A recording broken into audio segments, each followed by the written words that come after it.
Hello, folks. Thank you for tuning into the show. I have with me a special guest, Pappy Orion from Focus Congo. Now, we've done a partnership with Focus Congo in the past to help with community gardens in Congo, but I wanted you folks to hear from Pappy directly what Focus Congo is all about, his story, and everything behind the Focus Congo. So, Pappy, thank you so much for coming on today. Ah, thank you, Jeff, for having me. And overall, Focus Congo, and for standing in solidarity with the people of Congo. This means a Absolutely. lot, Yeah. and Well, we are forever grateful. oh man, absolutely. Uh, But for those who don't know, tell us a little bit about the situation in Congo. Why the folks there need help, why they're in dire straits. yeah, the situation in Congo is humanitarian catastrophe, as I can put it, because what is happening there has been happening for almost 3 decades now. I grew up in a situation on in a war situation, and it's still happening. And just a general information for those who don't know, the war in Congo is the deadliest war since the World War II. It's taken the lives 7 million people as a result of the war, and so it's really something that the world, humanity should know about it, and it's still going on right now, because uh, there are fresh wars which started 2 years ago, October 2022, where the M23 rebels, that are supported by Rwanda, and of course with the bigger power, including the United States and the European Union. So Support. did the previous conflict end that was going on before, or is it just another No, conflict it's that just a started? no. It hasn't ended. It's just there's sometimes a relative peace where they stop fighting in certain area, and the displaced return to the homes. But the last time we had mass displacement was 2012, when the same group, M23, M23 took the city of Goma. And then this was 2012. So you can imagine it's been there's been a lot of years ever since that happened. So people leave. There was fighting, for example, the city of Beni. There was killings in Ituri and other regions of Congo. But it wasn't as big as the displacement that we have in Goma right now. So it hasn't really stopped. Like, I can even extend it to since uh, the Berlin conference, which was also called the Congo conference, because the whole aim of it was to give Congo as a personal property to the Leopold II, who took Congo as his own property, mutilated, killed Congolese in pursuit of rubber. And Congolese were taken into zoos and in Brussels. And so since that time, there's just been string of war until we go to this one with the genocide of Rwanda, which all the people that perpetrated the perpetrators of the genocide, they were all evacuated into Congo, and as a result, the government of Rwanda said that they were pursuing those people into Congo by crossing the border of Congo, and started mass killing of those people, of the Hutu people, and Ooh, then also together with the Congolese people. But the international community hasn't been able to do anything to protect even innocent people, wow. or to even bring the those who the government of Rwanda to justice. Wow, that sounds crazy. It sounds kind of like what's happening in Israel and Gaza right now. There's someone we want to kill over there, so we're just going to kill everyone we Yeah. can and hope that we get the ones we want. Oh, I that's always crazy. say the mission of the enemy is to kill, steal, and destroy everything. So the aim is not just to let us live, and you can see that when you see what is happening there, where they're dropping bombs and displacement camp. These Mm, people are helpless people. Mm, they, they have no power. So when you start bombing helpless people, that means you are there to exterminate an entire population. mm. The only difference between what is happening in Congo and what is happening elsewhere is that we have no coverage.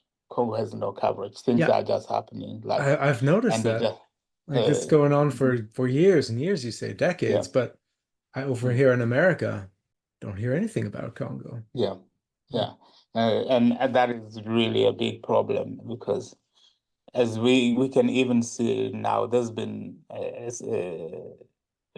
fortunately online people talking about it, including you guys, and a lot of other people that are talking about what has been happening. But and that started this year, end of last year. But right now, it is fading. You know, the campaign, as you can see, is not the same as what is happening, for example, Palestine or elsewhere. People that have engaged for this cause and to create an awareness about what is happening there, they have continued. We had probably the same people, but our people that are speaking that have started speaking about it, the fading slowly. People are losing interest, and I don't know if it's because of the images coming out of Congo, because not most of us we don't publish like all these killings and things that are happening. So I'm not sure what is happening, but I think we need Congolese, we need world solidarity because what is happening in Congo concerns all of us, including those people in Palestine. There's no way people in Palestine will be able to broadcast or put the videos or anything online if Congo doesn't exist. So, and people that are also campaigning for that, they're all for other places, they have to understand because we're using all technology that partly most most of it is functioning because of Congo, and this is reason why Congo is suffering has been suffering for years, for decades. Congo hasn't known peace, and we are enjoying the technology that is powered by Congo, by the So when blood of Congo. so when Mm. you say it's powered by Congo, what do you mean by that? Yeah, the or technologies like mobile phones, laptop computers, and electric car, they need mineral in order for them to be powered. There's minerals, coltan, tin, tantalum, the three T's they call it, and I forgot one T. You can find out, Understandable. but yeah, they 75% of it comes from Congo.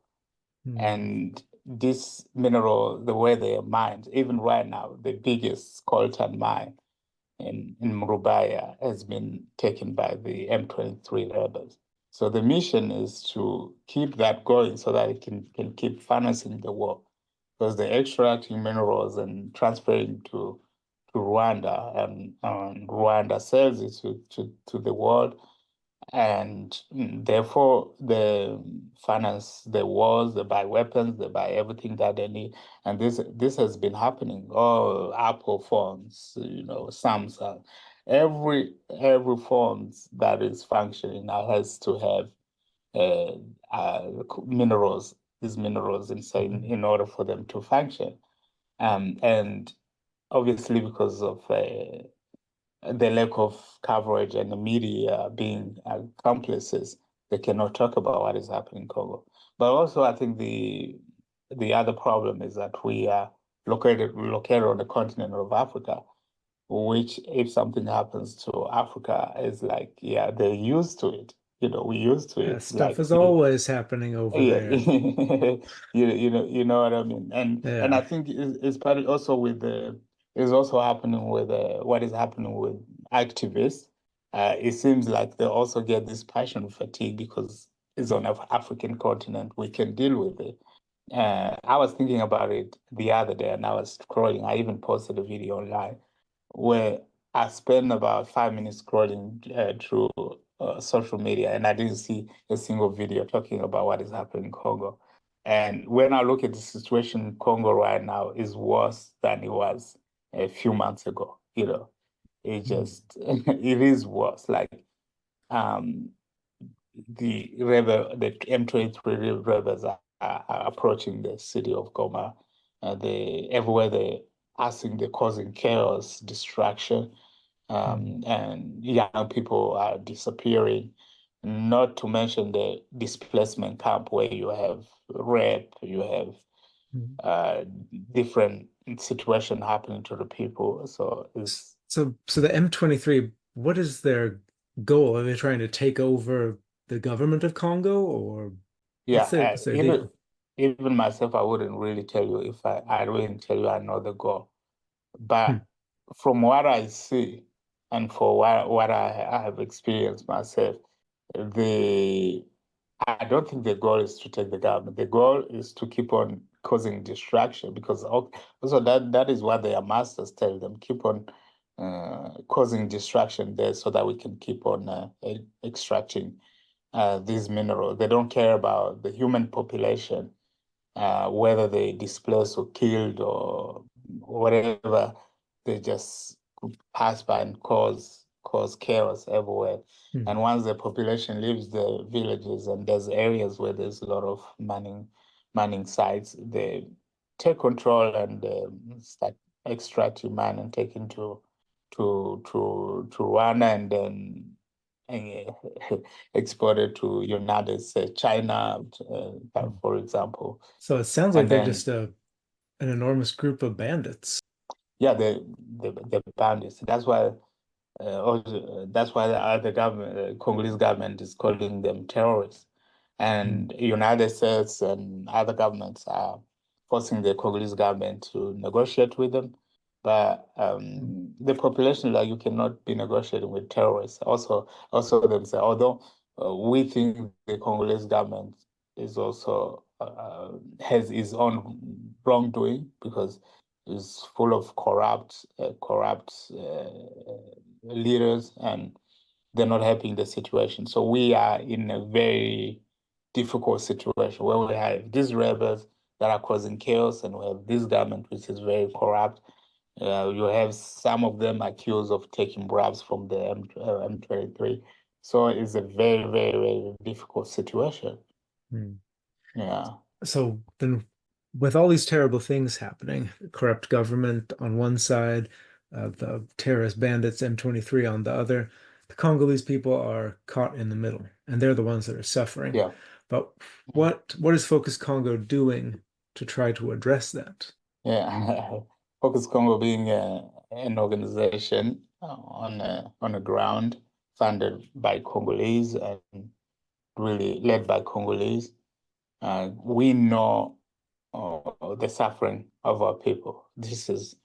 We have lived this situation ourselves. And so we saw the situation. Maybe I need to even take you back on Let's do why it. we started Focus Congo and why Focus Congo has been, working not only in a displacement camp, but beyond that. So, for those who don't know, I was born in South Kivu. That is a province right close to North Kivu. And so the whole of Eastern Congo has been going through war for decades now. So we basically have a non peace, and two provinces, South and North Kivu, they are the one, and Ituri, of course, they are the ones really that have been suffering a lot. I was born in that context, and I remember as a 11-year-old being, no, even before that, 10-year-old being recruited to join arms group, and as I was already Whoa. integrating, and Like they tried yeah, to get you to be like a child soldier? absolutely, absolutely. I was already so because of the chaos. In my case, there was three different groups that wanted to recruit me. There was a government militia at that time. Of course, there was a Kabila, the father, who was fighting to take the power from Mobutu. Then we had the rebel group that were fighting against them. Uh, then we have the government militia that are close to Mobutu, and then we had another group called Mai Mai, which also had a commander who was my uncle. And I remember there was a day that my father was captured and was going to be executed, and they had come to call me to participate and see how he's going to be executed. This was events that were occurring in my village a lot of times. When they execute people, they call people to watch how they kill. And so I remember being the women crying, people, all of this happening, and uh, my uncle came to rescue my dad because my dad has been captured by a certain rebel group, and my uncle had his own rebel group. So he came there, negotiated my dad's rescue. He got released. It was a joy that my dad was at the brink of being killed, and now he's released. So now you It's understand that for all these movements, there was one which became very attractive to me, and that was one led by my uncle. Like yeah, even if he understandable. didn't recruit me this time, I would have joined, you know. So for me to avoid being taken by force by these other groups, I decided to already integrate into my uncle. Okay, I decided my family, my dad also decided that I should join this so that I don't have to be, forced to do things that I wouldn't do as a kid. We have seen kids that have joined these movements. They were horrible kids. Some of them came back and raped their own mothers, their sisters, caused Oh, chaos in villages. It was horrible, horrible situation. And so when I started with integrating into my uncle's group, I wasn't doing much that time. I was just helping them carry weapons, but I also was assisting, looking at how they were initiating other kids and how they would kill enemies when they found them. I saw them killing children that tried to escape and cut them into pieces. And so that became my childhood. But at some point, my dad decided, no, you cannot be part of this. So I remember my dad coming early in the morning, 4 o'clock in the morning, and asking me to escape. And so together we escaped. And with hmm. with that, that is how I escaped. Because even if I started where we have seek refuge, they would have caught me and probably do me the same they have done to the other kids. So my dad sent me into the unknown, and my journey started there where I walked from Congo to South Africa. So it took me about 2.5 years with two other kids go to South Oh. Africa. I became a street kid in South Africa and spent 2 years on the streets in South Africa, begging and doing imaginable things, even selling drugs. I ended up in prison in South Africa sometime, but I believe God was watching after my life at that time, because I don't see how I could have survived across crocodile-infested rivers, national parks, and so getting to South Africa and spending those years on the street, I was always looking at people and really, especially the children going to school, and I wanted to have that life or seeing and children with the parents, I was like, man, I wish I can be one of those kids. But I didn't have the Mhm. opportunity, and I didn't know if one day I will ever return back home. And I didn't know if my family was still alive. And some point I was on the street. Of course, some people found me on the street and decided to take me in and went beyond how I looked as a street kid, a dangerous kid, and decided to take him in as their own, gave me the future girl. And there I learned uh, how to be a normal person. And with that, it led me to returning back to Congo because I was seeking for reconciliation and, best first really reconciling with myself, all the stuff that I have committed, selling drugs, stealing on the street. But also I wanted to face the people that have caused me to leave my country and experience all this experience that I've had, most of them negative.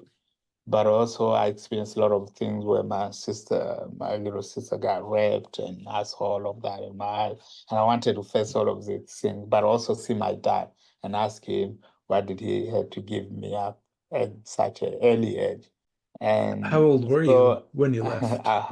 I left when I was like 11 and a half years old. Mhm.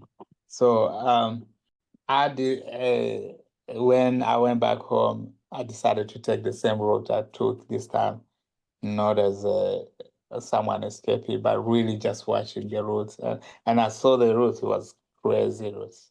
I got to Congo, looked for my family. Fortunately, some of them were still alive. How My old dad were was still you? alive. How old were you when you went back? When I went back, I was around 20. Okay, so it's about 9, 10 years Yeah, away from yeah, home. yeah, Okay. yeah. Whew. And then looking at my dad, I see a lot of things have changed. It was we hugged each other, we wept tears of joy, and but I started to realize some realities that was stuff that were happening. And I remember looking, there was my little sister who was standing there, and she wasn't looking at me. And I asked my dad what has happened to her. And at some point, my dad told me that she was raped by 3 men, and she feels stigmatized. She's stigmatized, like people accuse her that it was her fault. And I saw that, and I started developing anger and bitterness. I wanted to go to these rebels that have raped her and see what I can do to defend her. I remember deciding one day, I told my dad, I'm not going back to South Africa. I'm gonna take a weapon and see what I can do. So I remember the day I'm supposed to leave, my sister looking at me and telling me, brother, keep on loving. And that was the only word she told me. And the That's entire time power. I was That's yeah, powerful. yeah, the entire time I was there, she never talked to me. But that particular day, she tells me, brother, keep on loving. This word, keep on loving, you know, really burned my heart and pushed me to go and really learn about what's love. And that love, as I started unraveling it, I'm like, there is one word in the book that I read. It's called love your neighbor as you love yourself. And I was looking, who's a neighbor? A neighbor is not necessarily just the person who lives next to you, is someone who has committed bad. We have, I'll tell you a long story. We have 9 minutes. So, to cut the long story short, I've learned about the neighbor was those people that have caused me to leave the country, even those people that raped my family members, that had killed family members. Those were my neighbors. I had to find out who they were. I have to find child soldiering. Why did these children do what they do? And I started finding out some of these children, they didn't want to be like this. They were taken as children, they're not given information. They just told them this is what you gotta do. And then they became horrible people. And I put them myself into their shoes and I said, what would I have been if I was here? I would probably been the same person. Yeah. That pushed me to really looking at the root cause of the problem, pushed me to want to make changes and want to help those who have been taken by force, child soldiers, and help the victim of this war, especially the rape victim. And that's how we started Focus Congo. You know, Ooh, we man, that is a story. That is crazy. yeah. Oh. I even have, oh no, this is actually my book, I was gonna say which you could is, write a book about your life. That is, yeah, unfortunately, my book is only in German for now. oh, So we're oh, still come looking on, for, German. we're looking for opportunity to get it in English, but it's still in German. So that's roughly Focus Congo. We started 2013, taking care of children that have been orphaned by this war and giving them a home, giving them education, food. And then we started working with organizations that were working with rape victims. And we found really amazing story, rape victim working with so-called perpetrators, those kids that have joined. And we saw the power of reconciliation and forgiveness. I remember meeting this lady who was raped and had a child and ending up facing some of the group that raped her and together, seeking forgiveness. And these two groups have Wow. become become active and really trusted members of the community. Well, both of them receiving healing and psychological help, and you can really see power when we not just look at one side, but we look at the other side. This lady also, she's now a lawyer and representing women that have been also victim of rape. And so I'm really, really happy to see results like that. And Mhm. then we went on by supporting healthcare. So we have a hospital in South Kivu that we have provided equipment from Germany and bringing doctors that will help that work at the hospital, providing critical surgeries. And because we realized many women were struggling, and both on both spectrum really, women, men, and children that were running from war, they were suffering, they didn't have proper health care. So we established this partnership to help with clinics that are treating those people with very little to pay. Um, and then we have festivals that we encourage young people to seek peace instead of looking at all these corrupt leaders. So the peace festivals that run every year in the Congo, Wow. and That's yeah, really neat.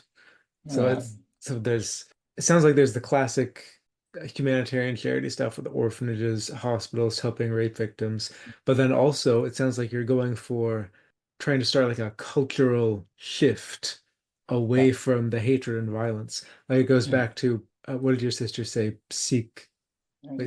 love or don't give Yes, up on love. Some keep on loving. There it is. keep on Yeah.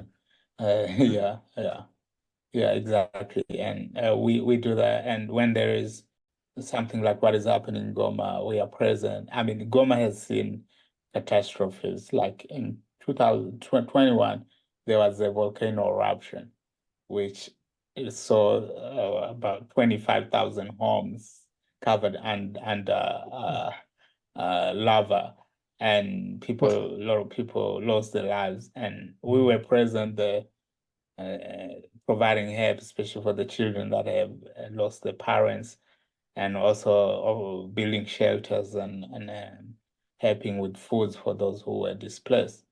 And after that, a year after the displaced started coming, and I think, as you know, this war is displacing a lot of people, 8 million internally displaced people, and millions of those are in Goma alone. Mm. Some of the camps I have up to 800,000 people, and we have 51 different camps right now.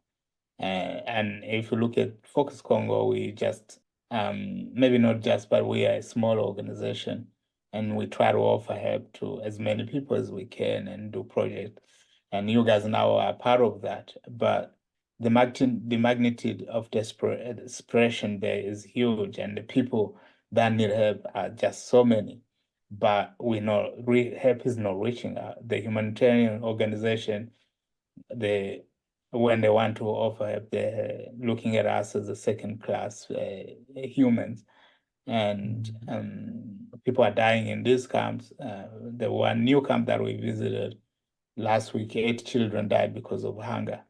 And we really trying to do the best that we can to provide foods and medical health to these people, but it's not easy. It's tough. Mm. Mm. Now, what what internal solutions are you looking at? Like, are people able to raise their own food, or is the situation so chaotic that that's not even possible? Uh, that's a great question. Yes, people in some area, people are able to raise their own food, and you guys are part of one project, the garden community garden project that we're Mhm. working on. As we were working in this displacement camp, we realized that yes, we're giving food to people, we're giving different things to people, but people they rather plant their own gardens because garden doesn't just provide food for them, but it provides a sense of community for them. Most of these people lived in a farm area where they provided food for the city of Goma. The area where they come, Ruchuru, Rumangabo, all those areas, very productive, Masisi area, the very productive area. That's where we get our food, the people that live in Goma. And now they've been kind of chased away from their home, and they are sitting in these camps and without any piece of land where they can do their own farming. And most of them are getting depressed. There is a lot of trauma. And when you provide them a garden for them where they can plant something, some of the proceed they can sell that. Some they can eat themselves at home, but also as they all go into the farm, this is where community comes from. They talk to one another, they feel like they belong, and so we have provided them first the Focus Congo village. This is like home for them, and we give them food. We try to give them community security, but they needed something that would keep them busy so that they're not going there and there and feel like they lost. So gardens is an amazing project that is probably giving them life, giving them sense of belonging, giving them food. When I was um, when I was fleeing the war, the first thing that I wanted for me was food. Well, food. Mhm. Every place where I saw food, I wanted to stay. Food is one of the, I mean, people need it to live. And it sounds like Yeah. the gardens are not just a place for food, but a place for people to gather and work together and kind of build a sense of community. Mhm.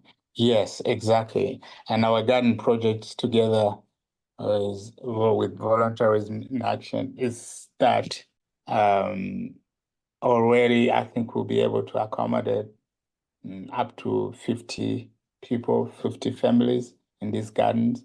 And Nice. the idea is in a coming month or so, we will have another land to accommodate more people. Mhm. And who knows, this idea that we have could be an idea that other people will learn from and see that is effective. Because even though we haven't yet launched, no, we have the land already, have at least the land is there. Now we in talking with the people and really learning what would they like to plant and how would they want to do it. And I think we should be able, depending on how we talk, we should be able to to start soon because also rainy season is starting. But I think from what we've heard and from what we've seen, we saw that the people in the Focus Congo village, even before we got the land, they were using the backyards of the Focus Congo village to plant their beans, cabbage, by themselves, small gardens like this. And it was very, very productive, and they were very happy about it. Now they have a big plot where they can plant more stuff. And I'm Nice. excited to see the result of it, and already I can hear from them that they all very happy to have that place.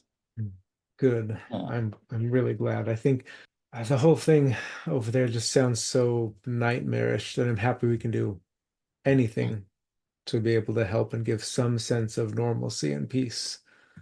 No. Yeah. Yeah, absolutely. With all the chaos happening there, there is hope. You know, when you talk to the people, they always tell you we want to go back home.